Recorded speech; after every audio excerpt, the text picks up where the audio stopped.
کو خدا نے یہ کہا کہ ان لوگوں کو بتا دو کہ میں تمہاری آواز کو نہیں سنوں گا۔ یہ حوالہ ہم نے ابھی تلاوت کیا ہے۔ یاد رکھیں کہ یہودی نظام روزہ بالکل ہمارے اسلامی نظام روزہ کی طرح ہے،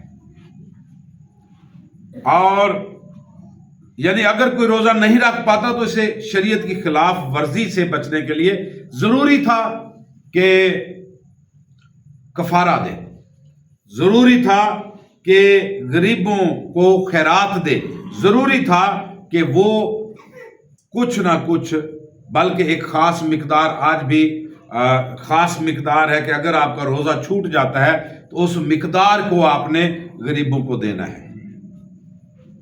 کچھ پیسے کی مقدار ہے یا سونے کی مقدار ہے یا کھانے کی مقدار ہے، اس کو غریبوں میں بانٹنا ہے، تو پھر اس طرح کفارہ ہو جائے، یا اس کے عوض آپ نے 2 یا 3 روزے اور رکھنے ہیں۔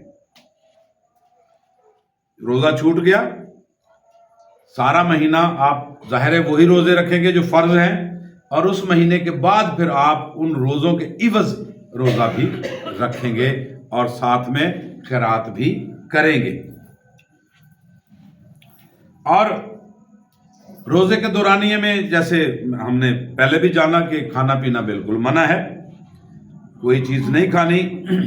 اور یاد رکھیں کہ اہل یہود کی جو فقیہانہ شریعت تھی، یعنی وہ شریعت جو فقیہوں نے اخذ کر رکھی تھی بائبل میں سے، وہ فرماتی ہے کہ کفارے کے دن کھانا پینا، نہانا، اپنے سر میں تیل لگانا، سینڈل پہننا اور اپنی بیوی سے مباشرت کرنا قطعاً ممنوع ہے۔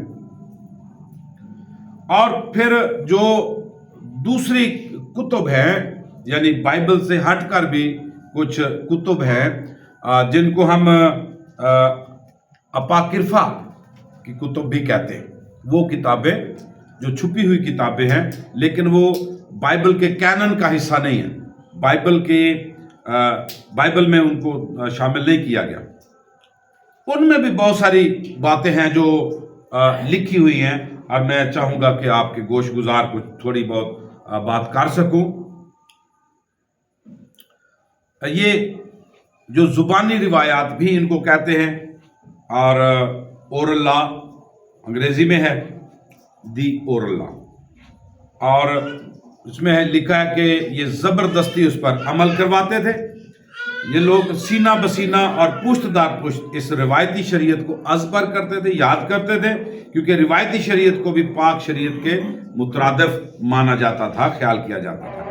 اور صدوقی جو تھے وہ کہتے تھے کہ یہ جو زبانی شریعت ہے یہ ٹھیک نہیں ہے، لیکن صدوقی یہ کہتے تھے کہ بے شک اس شریعت کی تعظیم کرنا اچھی بات ہے، مگر یہ چیزیں موسوی شریعت میں درج نہیں ہیں۔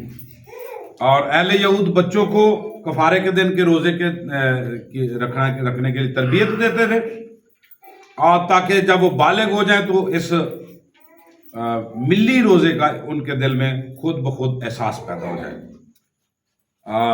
ابھی بتاؤں گا کہ عہد نامہ روبن اسرائیل کا ایک بیٹا تھا، اس کا ایک الگ سے عہد نامہ ہے۔ عہد نامہ روبن میں یہ کہا گیا ہے کہ روبن نے 7 سال تک روزہ رکھا، کیونکہ وہ اپنے دیگر بھائیوں کے ساتھ یوسف کو فروخت کرنے میں حصے دار ہوا تھا،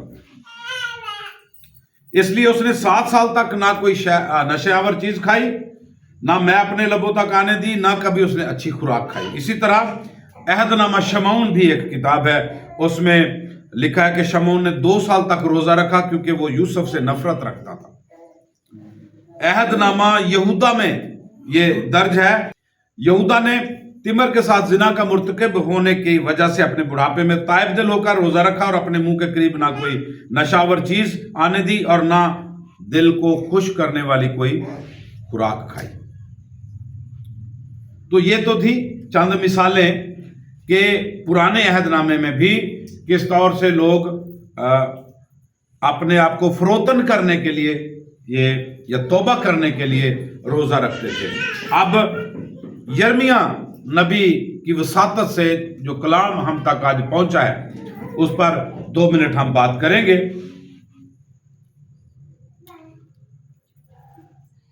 ان لوگوں کے لیے دعائے خیر نہ کرو اور نہ میں ان کے روزے کا جواب دوں. یہ وجہ کیا ہے؟ وجہ یہ ہے کہ یہ لوگ دکھاوے کا روزہ رکھتے، توبہ نہیں کرتے. ظلم اور بربریت ویسے ہی ہے. اپنے بھائیوں کے ساتھ یہ نفاق رکھتے ہیں. لیگ پولنگ بہت ہے. اگر کوئی ترقی کر رہا ہے تو اس کو کھینچنا اور گرانا یہ وتیرہ ہے. جو نوکر ہے نوکر کی اجرت کھا جانا، غلام کے ساتھ ظلم کرنا اور مختلف طرح کی اور بھی برائیاں، معاشرتی برائیاں. اور اس کے ساتھ ساتھ جو بت پرستی کی برائی ہے یہ بہت سرایت کر چکی تھی. تو خدا نے ان کو منع کیا اپنے نبیوں کی وساطت سے. یاد رکھیں کہ ہوسیہ میں اور یرمیہ میں 100 سال کا فرق ہے. یرمیہ نبی جو ہے یہ غالباً 667 میں آیا، 567 میں، 586 کے بعد تک یہ نبی رہا ہے. اور جب سقوط یروشلم ہوا اس کے بعد روایات یہ کہتی ہیں کہ اس کو باندھ کر بابل کی بجائے مصر لے جایا گیا. یعنی یہ اس وقت تک زندہ تھا. ہوسیہ کی نبوت اور یرمیہ کی نبوت ایک جیسی ہے. ایک طرح سے انہوں نے نبوت کی ہے، اپنے لوگوں کے خلاف بات کی ہے کہ تم یہ برا کام کرتے ہو، یہ برا کام کرتے ہو، یہ برا کام کرتے ہو. یرمیہ کی وساطت سے خدا پھر ان کو آگاہ کر رہا ہے کہ یہ برا کام چھوڑ دو.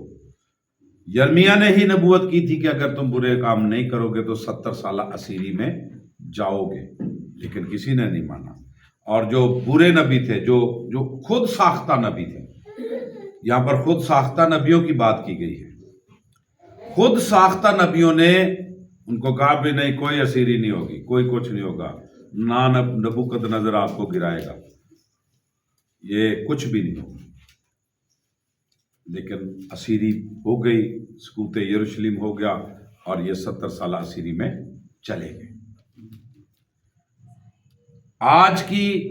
آج کے زمانے میں ہم اپنے ارد گرد نظر دوڑائیں تو ہمیں بھی بہت سارے ایسے نبی مل جاتے ہیں، ایسے پادری صاحبان مل جاتے ہیں جو کہتے ہیں روزہ رکھو سب کام ٹھیک ہو جائیں گے. لیکن یاد رکھیں کہ توبہ کے بغیر، انکساری کے بغیر فروتن ہوئے اور اپنے آپ کو خدا کے ہاتھوں میں دیے بغیر نہ دعا نہ روزہ کسی کام کا ہے. آج شام میرے لیے اور آپ کے لیے یہ پیغام ہے کہ ہم اگر روزہ رکھتے ہیں تو پوری دل جمعی کے ساتھ فروتن ہو کر توبہ کر کے خاکساری کے ساتھ روزہ رکھے تاکہ ہماری آواز عالم بالا پر سنی جائے. خداوند اس کلام کے وسیلے سے آپ سبوں کو بڑی برکت دے. خدا باپ بیٹے روح پاک کے نام سے آمین.